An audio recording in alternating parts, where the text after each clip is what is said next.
Jim Brookshire. My name is Les Conley. My name is Dr. Janice Fuller. I'm a retired educator. I worked in Cherokee County for 31 years of my, well, actually for 35 years when you count as a part-time grant administrator at the end of the year. So. My first classroom was in Clayton Elementary in 1972, and I taught 4th grade.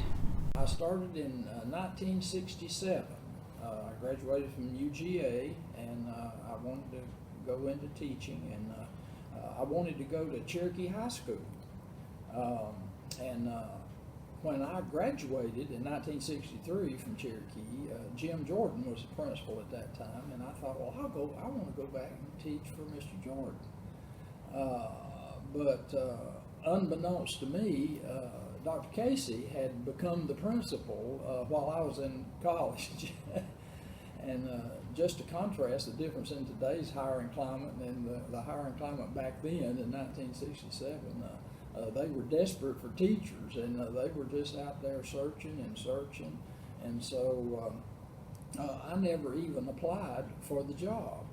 I was over in Baldwin Hall taking an education class with Dr. Rooks, and she knew Mr. Casey, and she knew that he had become principal, and with my being a student of hers, she knew that I would be looking for a job. And so I was in class one day, and she said, Dr. Casey's here, and he would like to talk with you. So I stepped out in the hall, and he interviewed me right there in my classroom, and said, if you want to come to Cherokee and teach, he said the job's yours. And so I started teaching French there in 1967, and taught French for 5 years, which was kind of a wake-up call for me, because all my training in high school and in college had been in reading the language. That's what I had learned, is how to read French. But lo and behold, when I started teaching, I found out that the focus had changed in the nation. Programs were were converting over to teach conversational French, which I didn't know. Guess how many conversational classes I ever had? One. And so speaking French was not a forte of mine, and so my whole career I was working, trying to get more proficient in speaking the language. But I found out that you don't have to be a native speaker of the language to teach French 1. You know, there's only so much vocabulary and syntax and structure that students can learn anyway. And Dr. Casey was ahead of his time, because he went to the PTA and got funds to put in a language lab there at Cherokee High School. And so my classroom was at down 200 Hall, and they went in and put stations with earphones that the students could stand up and take their earphones, and then they had a console up front, and the teacher could put on a tape and play tapes of the dialogues that we learned in the language at that time. And Martha Johnson taught Spanish, and we were next door neighbors there. She was in one room and I was in the other, and we would take turns using the lab. And so it had wonderful results, because Dr. Casey told me, he said, my daughter that was in your class, when she went to college, got to exempt, you know, some of the first courses because she passed the test to move on up. And of course that saves you some money when you don't have to take classes. So that's how I started back in 1967 at Cherokee High School.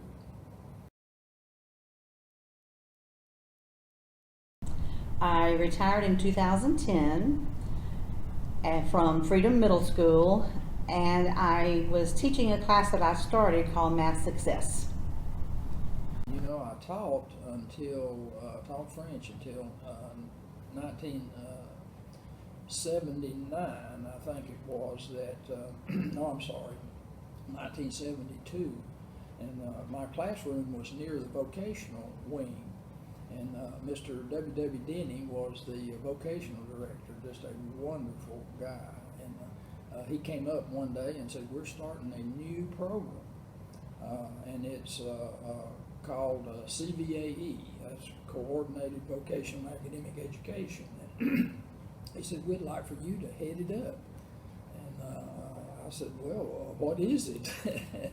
And it turns out it's a program that would take students interested in vocational areas, and it would integrate the academic classwork into the vocational, and kind of use the vocational area as a motivator for students that needed to work on math and English and other subjects. And so I did that with a team of teachers. Miss Hannah Kelly taught English, and Jim, and his name is escaping right. Well, I'm not thinking of his last name right now. But he taught math, and Mr. John Brook taught the science part of it for a while, and we would take those kids, and they would have to be enrolled in some vocational area. And so I got to know all the teachers down there, and all mechanics, and Luke Fan taught welding, and Bob Mann taught electrical, and so I got to know all those vocational guys, which were just super people, and we had a great time teaching these kids, and I just I have some fond memories of one of the parts of being the CVA coordinator was that you would go home and visit all the families, and you know what those families were mostly accustomed to was when the school called up, it was for a problem. You know, what has my kid gotten into now? And so this visit was to go home and let them know, you know, what a good job your kid is doing. And so I visited all my families of all my students, and I had a little red pickup truck, and one evening, one day after school, I decided I'd go home and visit some families, and so I loaded two of these big old long-legged guys in my little old pickup truck, and we were going down the road, and the cab started filling with smoke, and I said, "Oh heavens, what's going wrong with my truck?" And I stopped, and we got all the smoke out of there, and we figured out what had happened. The guy sitting in the middle, his knees were up against the dash, and his knee was holding in the cigarette lighter so that it was constantly on. And it just burned, of course, and that burned out my cigarette lighter. It never worked after that. But I got my home visit done. And one of the strongest parts of that program was that we had a club that all the students were members of, and it was called the VOCA Club, Vocational Opportunities Clubs of America, and it gave them chances for leadership, because they could be the president and the vice president and the secretary, and not only that, it gave them competition opportunities. In fact, one of our competitions was a career manual. You'd have to put together a manual in your particular career that you've chosen about that would describe that career and give all the specifics of it. And one of the students, Pat Smith, won the state. His career manual was the best in the whole state. And so every year we would take a group of kids down to St. Simon's and let them compete in their area.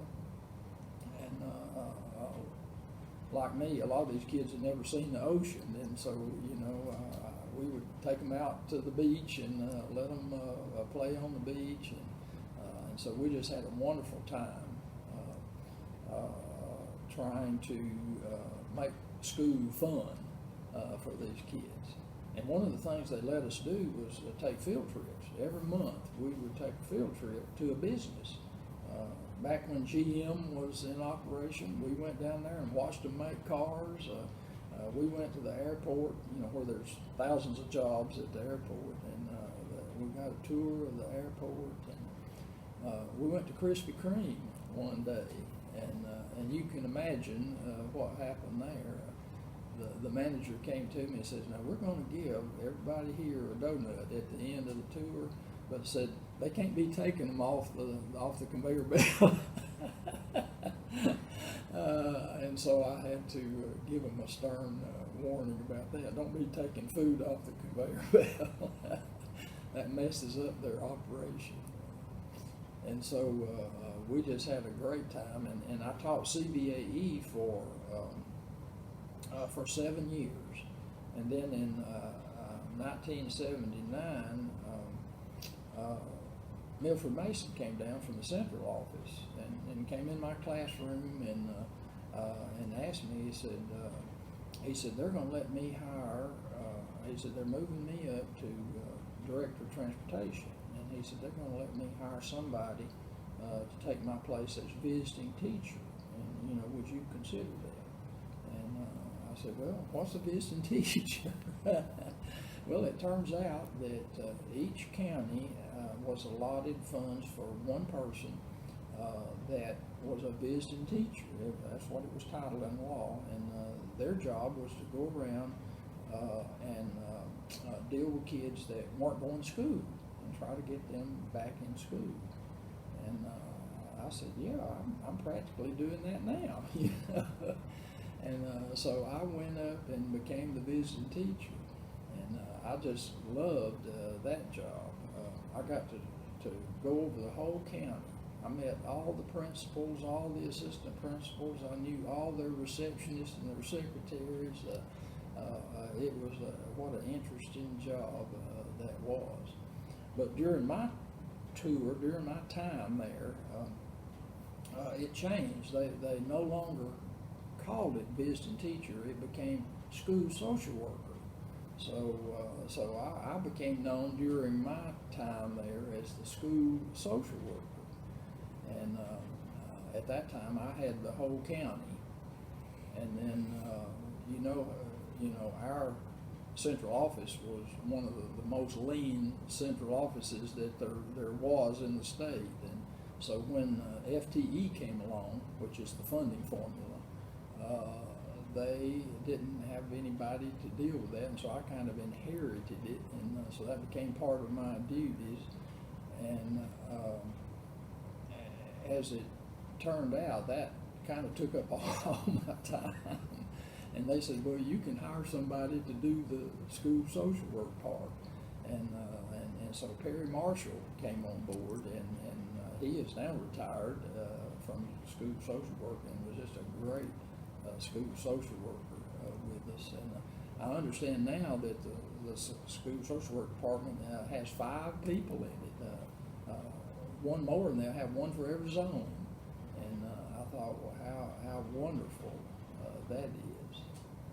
And but times have changed, because back in those days, you would go out and visit with families, and a lot of times that's all it would take. The kid would kind of straighten up and say, boy, if we're going to have people coming out and checking on us, I'm going to go to school.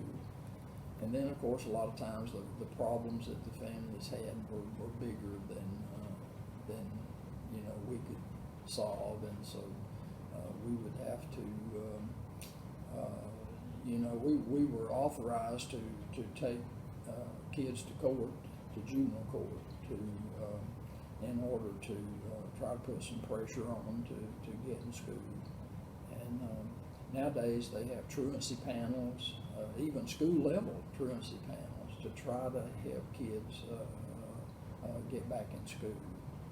Because we knew that if we couldn't get them an education, that really hampered their chances of success. And so we worked and worked to try to get that accomplished. I retired full-time in 2015 as the principal of Oak Grove Fine Arts Academy, and then was blessed to, while there, the district, through our SNAP, was able to get a grant, Fine Arts grant, one of the biggest grants in the history of the district.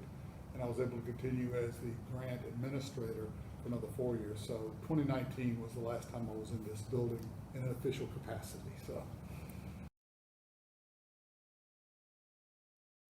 I feel like it was a divine intervention. You know, I never made up my mind that I wanted to be a teacher, but you know, my mom and dad didn't finish school. I think Dad finished like the 8th grade, Mom finished like the third grade.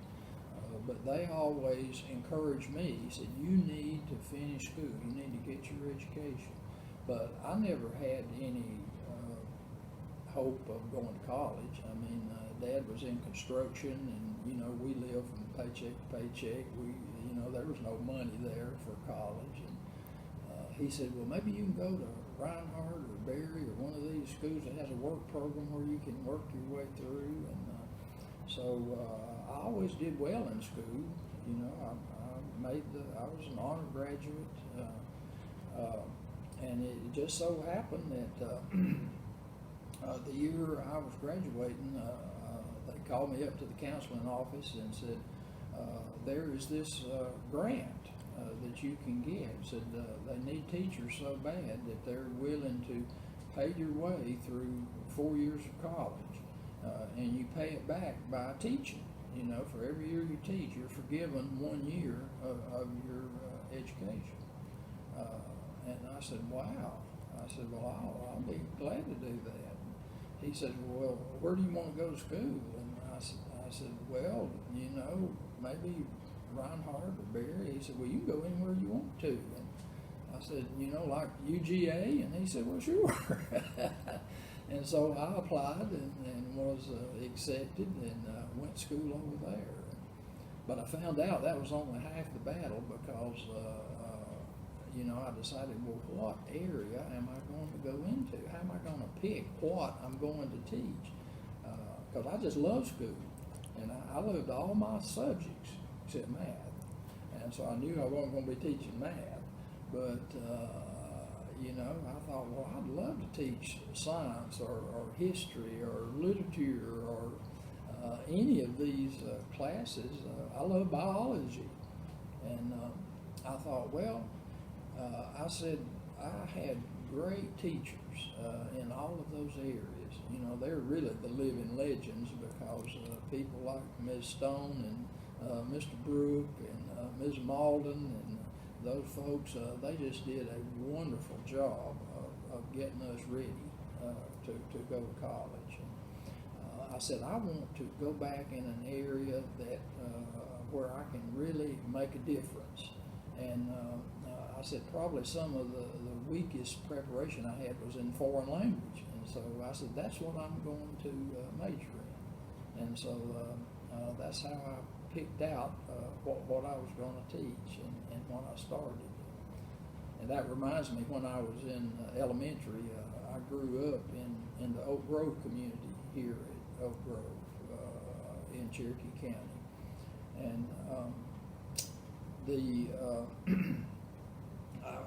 I started there in 2nd grade, and at that time, elementary schools went through the 8th grade. You know, you so-called graduated from the 8th grade and went on to high school from there.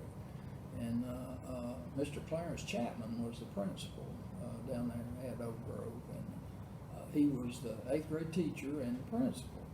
And he taught math, and his wife, Miss Martha Chapman, taught English. And so I had her for my 7th grade teacher, and then he was my 8th grade teacher, but she would come over and teach us English, and then he would teach us math. And someone told me one time, said, if you have Miss Chapman for 2 years of English, said, you'll learn everything there is about English, and you won't learn anything new your whole time in high school. And sure enough, that was right. And so I just loved the teachers that I had. Mr. Chapman lived over in the Bascom community, and they built a school called Chapman right across the road from where he lived. And so I think about them every time I go by there because they were my teachers when I was in elementary school. I was older. I was 26 when I went back to school and 28 when I began teaching. And in all honesty, I wanted to be a coach. That's why I did it. I'd been an announcer. I'd worked in radio and had announced ball games, and became very good friends with the head coach of Cherokee, football coach Larry Parker. And he said, you really should coach. So I thought, well, let's give it a shot. And got into coaching and enjoyed coaching. Met a lot of great kids, had great experiences there, but found out I was much better and much happier as a teacher and an educator. So that became a grad coach for 7 years. And don't regret it at all, but teaching was much more. One of those things, things work out like they're supposed to. So. I am one of those weird ones that I don't honestly know. I didn't have one thing that happened to me that said, oh yeah, or one person that I want to be like her, I want to be, I just didn't. I just kind of always knew that's what I wanted to do, was to be a teacher. Except when I was in 9th grade and taking PE class from Miss Crawford, I was going to be the entertainment director on a cruise ship. But that changed when I started learning about all this stuff. You have to take a bunch of science classes, and I said, not going to do that. So then I went back to teaching.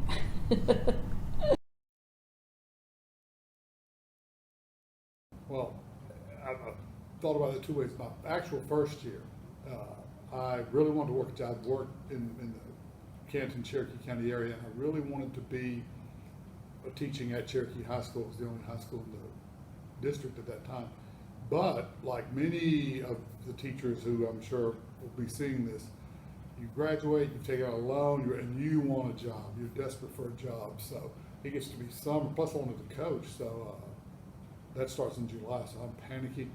And the only offer I had, there weren't any openings at Cherokee. So private school in Monticello, Georgia had offered me a position. I was all set to take it. Then I got a call on the last minute from Henry County High School, McDonough, Georgia, and offered me a position teaching and coaching. I took that and had started coaching for a week. School hadn't begun, but I was coaching. And then Dr. Ed Casey, the longtime principal at Cherokee High, called me and said, Les, we've got an opening, come on up. And I said, I'd love to, I'm ready. He goes, wait, are you coaching? I said, well, I've coached, but I've only coached a week. We haven't started school. And he was a very classy gentleman. He goes, no, sir. I would not want someone to take one of our coaches. You need to finish the year. So I spent my first year at Henry County and then came up the next year and was at Cherokee High for 16 years and enjoyed every minute. As far as a memory, there's good and bad. I'll share one that taught me a lot because I thought about this. I thank you for inviting me. It means a lot to me. I believe in education very, very much. But I remember one thing specifically. I finally made it to Cherokee High School, Cherokee County. First day of school, and I'd already been coaching, but I came. And this is a tough story. Came and sat at the faculty table at the lunchroom, and I'm pumped up. I'm here. This is great. And I sat, and there were a couple of other teachers who were there, and they were nice to me. Hi, how are you? Nice to meet you. That kind of thing. But the conversation, got going, and one of them said, "Well, I failed 50% of my students last year," and the one next to him said, "Well, I failed over 50, and I'll do it again." And I thought, boy, if I ever fail 50% of my kids, I'm going to find another job. I believe strongly if they're not learning the way we teach, then we need to teach the way they learn. So that was a long time ago, and to see and experience the changes that occurred through a couple of excellent superintendents and principals, and to have gone from there, that's what I remember. That the first day I thought, did I do the right thing? Being completely honest here, and then for it to become such a great career that it was, and then to meet so many wonderful people and see this become, and I'll say this honestly too, if not the best district in the state, one of them. And I say that having been able to visit and work since retirement and working with the grant. I've been to a dozen school districts in Georgia actively, and other states as well. This is an outstanding school district, and to see it reach that point was fantastic. But that's my first year. I remember being a little disheartened, but then watching it turn around. The other first year member, and I thought about that, and the person, I won't mention any names, but the person who I'm going to talk about here is still teaching. Great teacher, former student of mine. And we were at Ball Ground at the time living, and the first day, and I'd been teaching for years, I think it was already in administration, and I pulled into the gas station in Ball Ground at the time, and she didn't even see me, she was on the other side. And it was her first day of her first career, and she was leaning against her car, pumping gas, as exhausted as any human ever. And I thought, that's education. There we go. And then she's great. She's a phenomenal teacher. But I thought, that's first year teaching, and it's still the greatest job in the world. But it's a job. It's work. There's a reason. So those are my early best first year memories. Oh my goodness, my first class, my first group of students, 4th grade, and of course then we were self-contained, so I, taught everything. They were amazing. I still, 50 years later, I still know them, keep up with them. We had a little reunion one time. They're just an awesome bunch of students. And your first class is always it's just special because it's your first class. So they were fantastic. One thing that I'll admit about me that wasn't so fantastic, back then you did your report cards yourself. There was you wrote the name, you wrote all the grades out, you did everything yourself and handed them out to take home.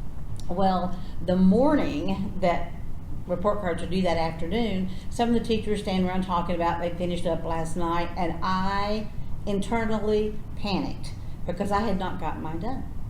And they're due this afternoon.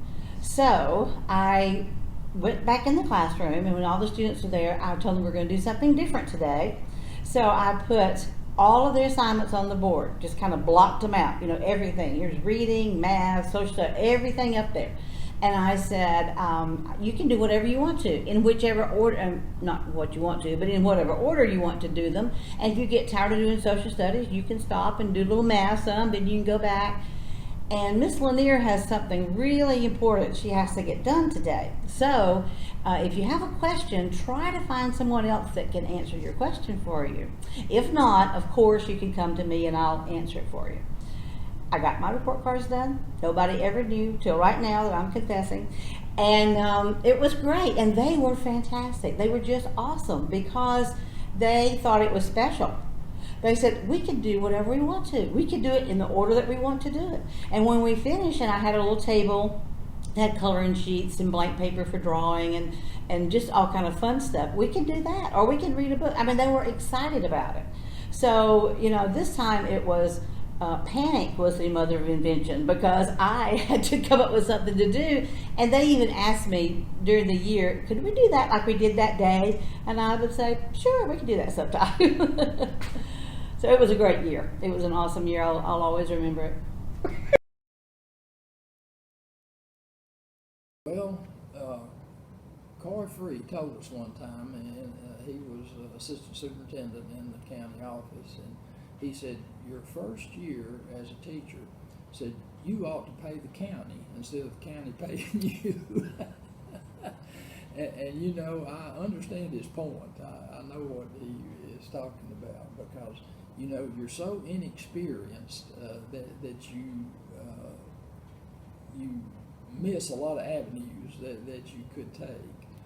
But I have come to realize that first year teachers have enthusiasm, and so I think that enthusiasm kind of offsets the experience that you haven't gained yet, and so I loved being a first year teacher.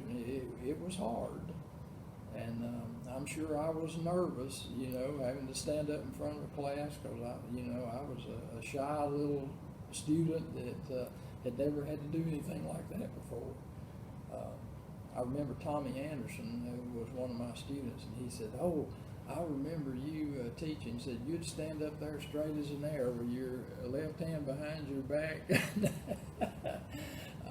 and lecture to us, and I'm sure that was just out of nerves, trying to get the job done.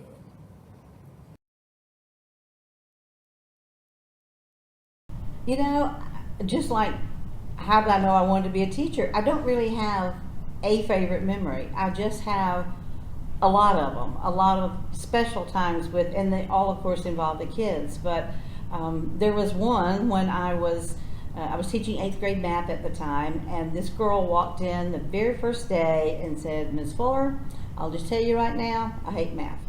So I knew what my first goal was to get her to like it, at least. So I started talking not just to her, but to the whole class about we're going to learn tricks about how you can do things, make it easier, and we'll all learn together. So at the end of that year, she wrote in my yearbook, she said, "Miss Fuller, thank you. At least I like math. I still don't love it, but thanks to you, I at least like it." So that was good enough for me. That was a great thing. My first year teaching, I got married at the end of my first year, and they had met Ben. They had he would come in occasionally, And so the day I told them, they were all so excited, little 4th graders.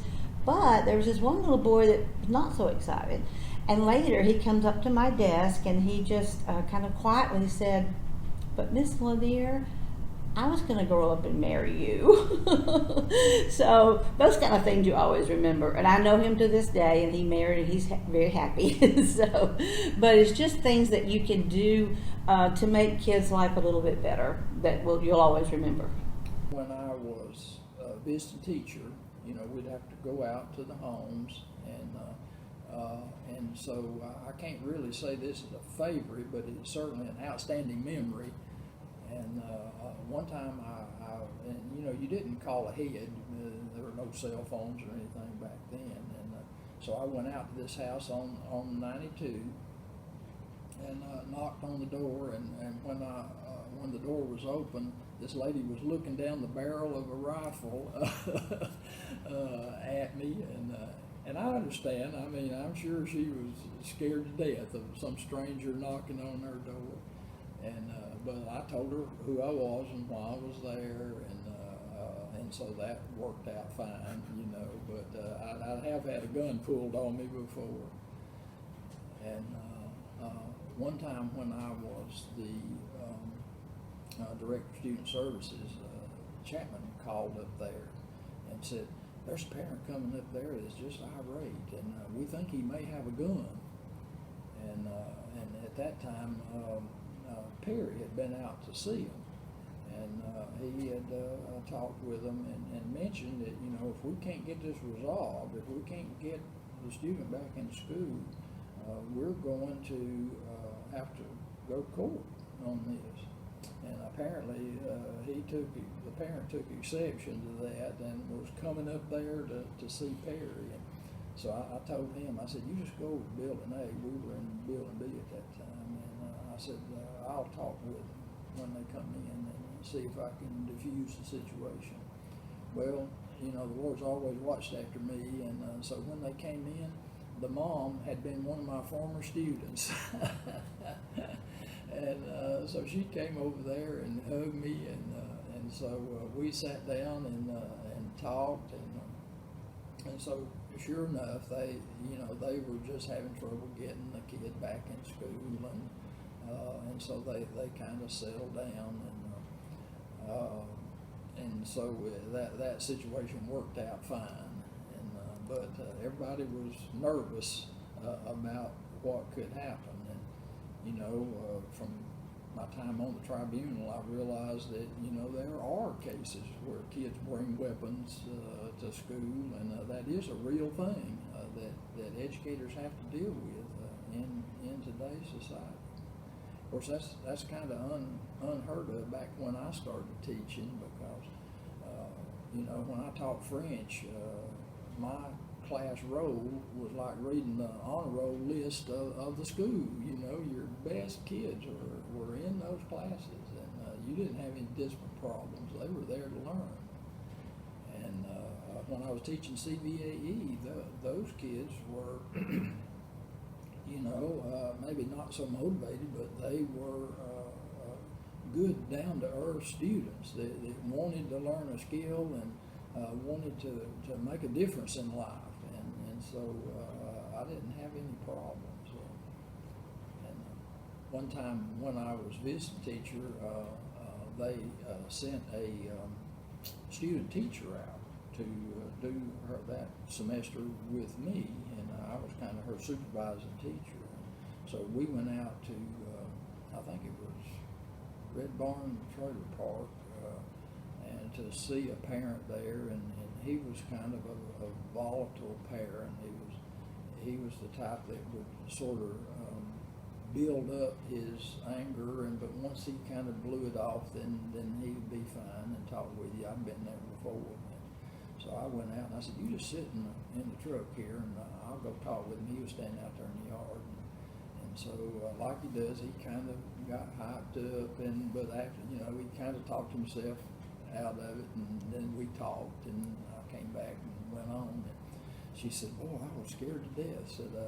Said I could tell he was getting volatile, and said I could see that axe leaned up against the tree there. Said I was so afraid that of what could happen, but really it wasn't a bad situation at all.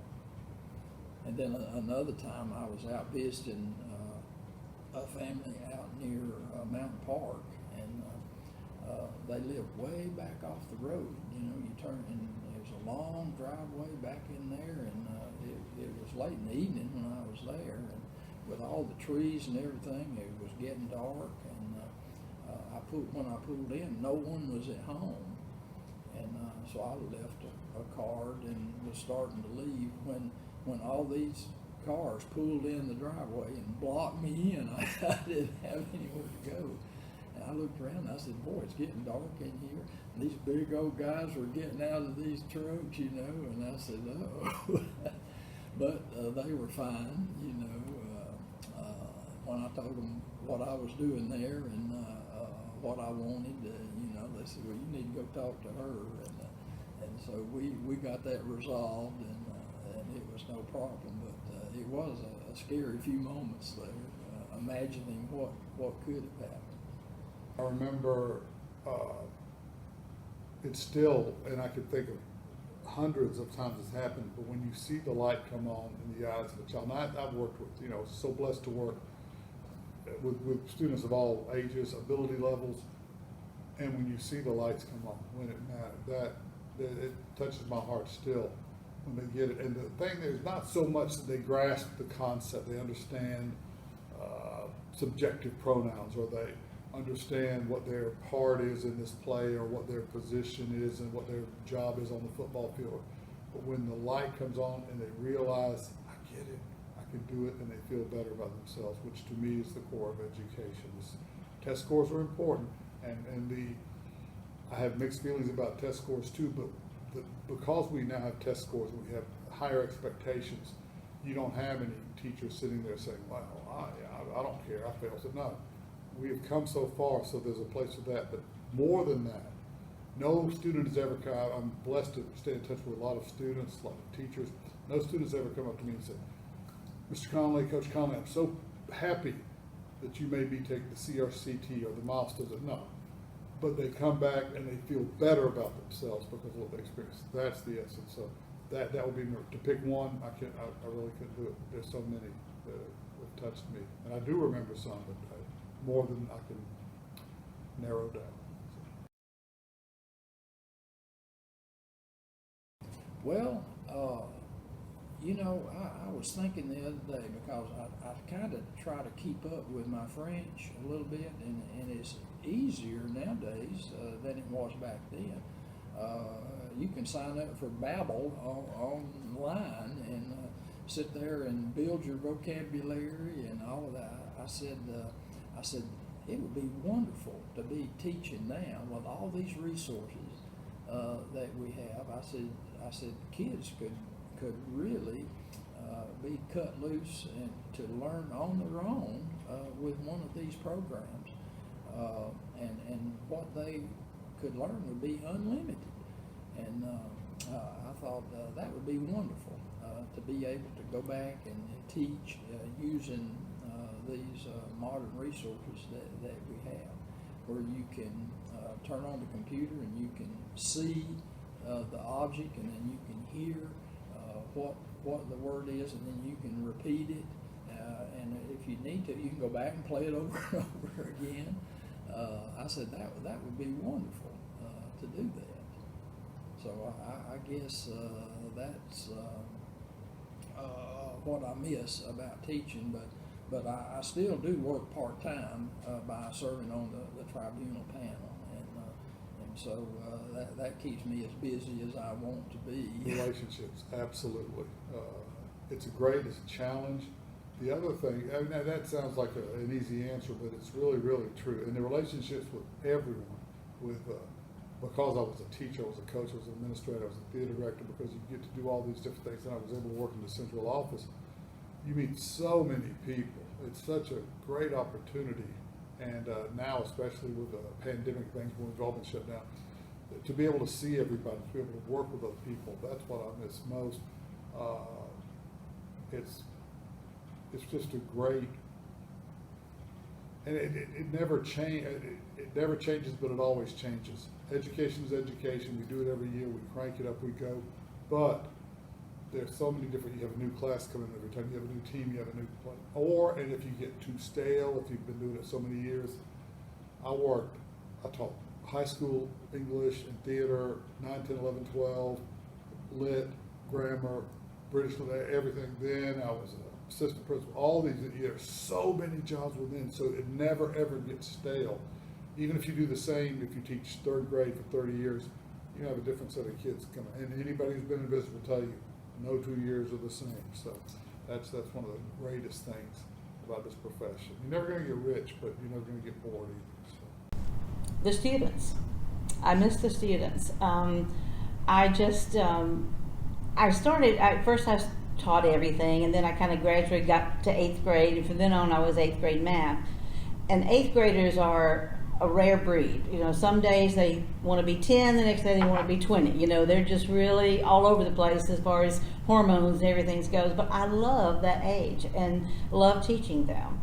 And they, I just miss that. And being able to teach them. I honestly think some parts of my teaching was something that I can't really take credit for. I kind of believe that you're sort of born to do certain things, and mine was definitely teaching, so I can't take full credit for that.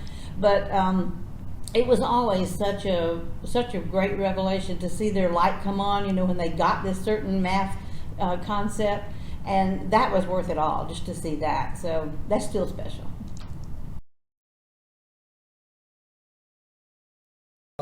When I retired from as a full-time employee, I was so fortunate to be able to get this grant and still work. We worked partly with schools in Cherokee County, also with schools in other counties in Georgia, and with schools in Florida. That kept me busy for another 4 years, and then the grant was set up through Arts Now, which is a professional development company. Cherokee County wrote the grant.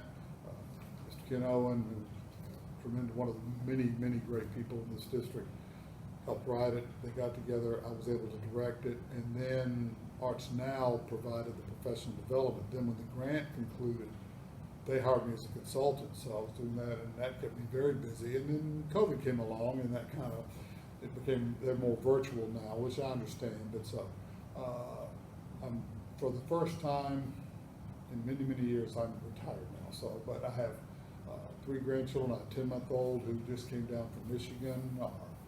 Our oldest son is a college professor at Kettering University in Michigan, and he and his wife, she works at the University of Michigan, and they came.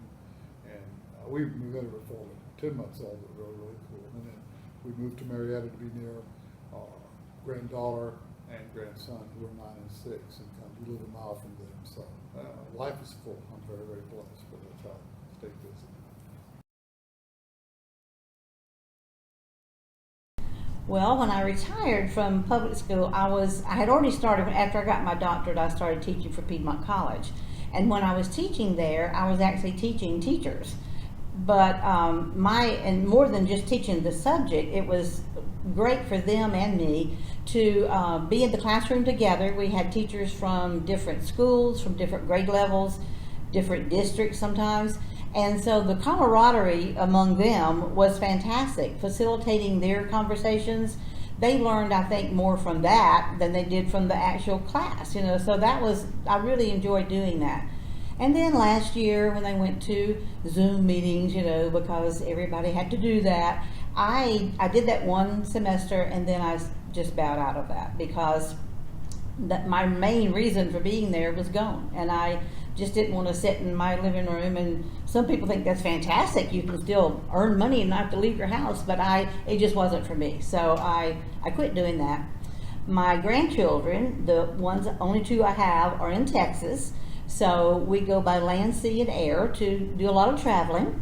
And we, of course, go a lot of times to Texas. Our other son has been in Florida until recently. Now he's in Italy. So there comes the air. A lot farther air, but we haven't done that yet. He hasn't been there too long yet, so we'll do that one too. And then just traveling around, just kind of doing what you want to when you want to is kind of fun. Well, we're living in a time of COVID, which has kind of shut everything down. For years, I loved jogging, and I would spend my free time going to 5K races and competing, which I just love. But I developed plantar fasciitis, and I was able to, that kind of knocked me out of that, and so I haven't really run competitively in a long time. But I admire those people that are still out there doing it. It was a fun thing that I enjoyed doing. I stay busy with my church and doing the things around there, and like I say, with COVID, I'm not out and about as much as I would like to be.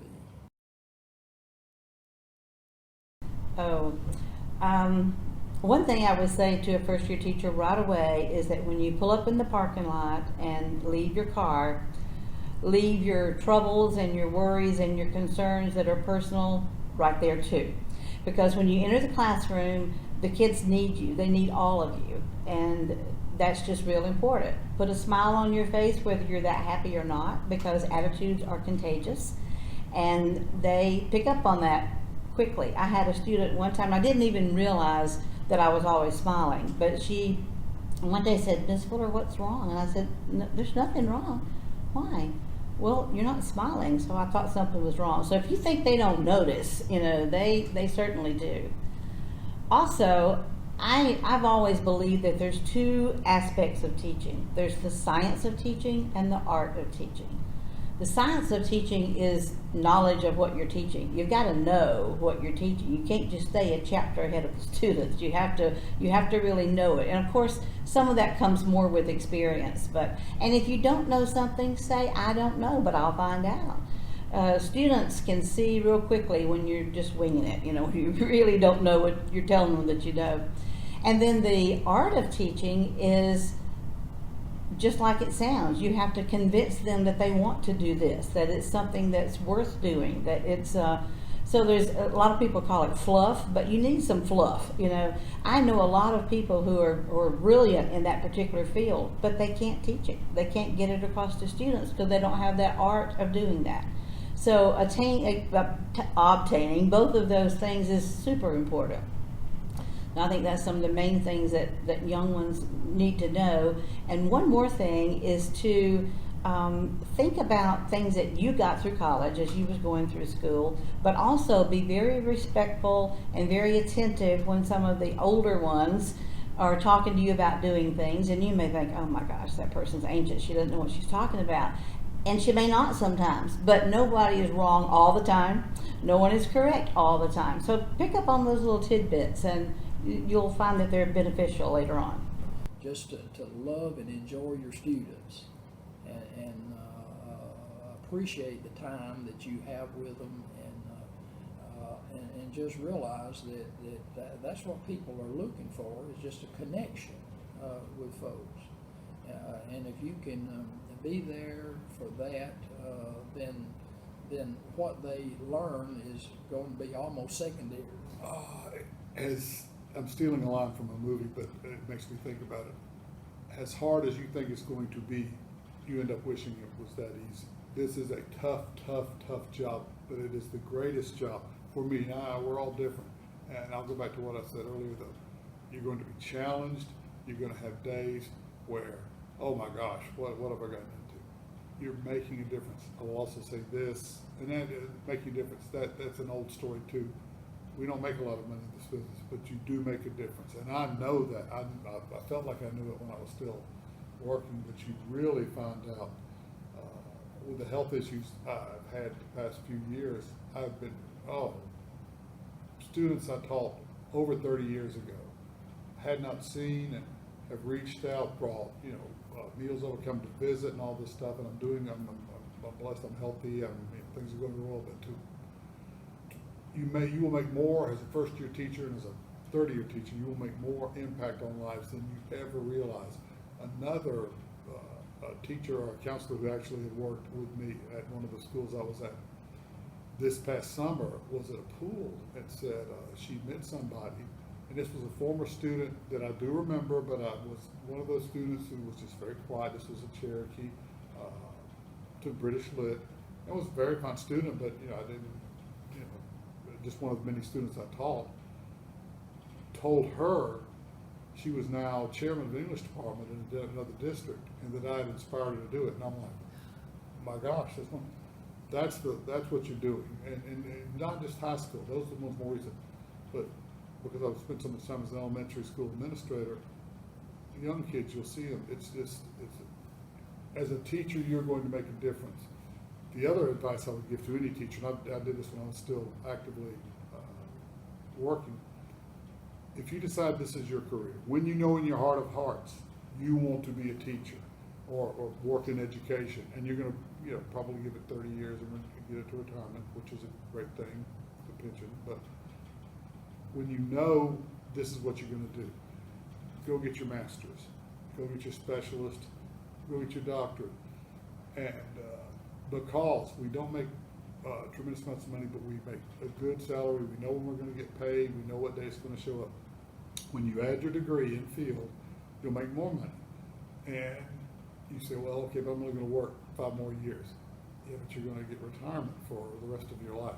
It makes a phenomenal difference forever and ever. The pension program through the TRS, Teacher Retirement System, is excellent, and you don't appreciate that.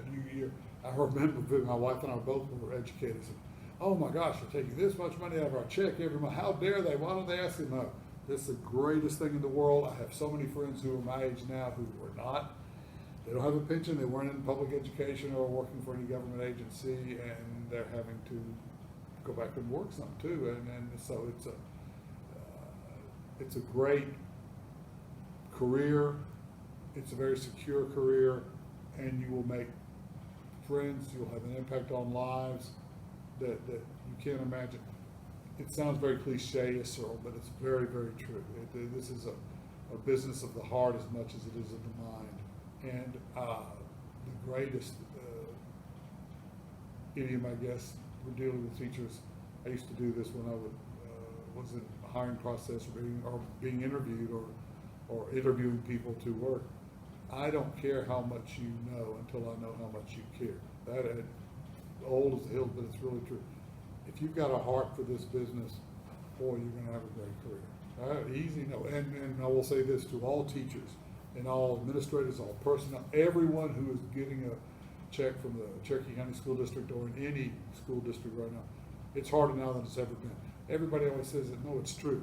We never had to deal with the pandemic. We never had to deal with this child's wearing a mask or this child's not wearing a mask, or these parents are so upset that no one is wearing a mask, or that everyone's wearing. You can't win no matter what you decide as a teacher, as a superintendent, as all these things. You've got that added burden on top, the safety issue. Everybody, the thing that I would say as anytime there was any conflict would come to me as a coach, as a director, as a principal. We all want the same thing. Everybody wants that. We all want every child in this district to to get the best education in a safe environment, and to learn the knowledge they need to learn. That's why we're here, but also to help discover themselves, feel better about themselves, and become a real person. That's the essence, and it matters. And everybody you're watching, somebody touched you and made you want to get into this business. And maybe they know they did, and maybe they don't know they did, but they did. It's still great. And now you're having to deal with this other thing too, and you're still pushing through it. And that is not easy. It's a tough job on the best day. And now, hats off to you for fighting through this. It's going to get better. And if we all focus, not just on an education system, and I'm not trying to sound overly political, but if we could all get past how we feel about this and this and this, and keep on we want the same thing. We want to be safe, we want to be happy, we want the kids to learn, and look at that, and then work through I was an all coach. We all want to score a touchdown. You may want to run the ball, I want to pass it. We can work that out. Let's focus on the goal and not on that hurts my heart, but I'm amazed, and I do stay in touch with teachers and administrators and people in the district. You're doing a great job. You are fighting through it. It's making a difference. Don't lose faith. Don't let the hype, the social media, the media itself in any way interfere. You come up, you go to work, and you touch children and students and the people you work with, and it makes the difference. You're doing a great thing. Please keep it up, and I appreciate what you do.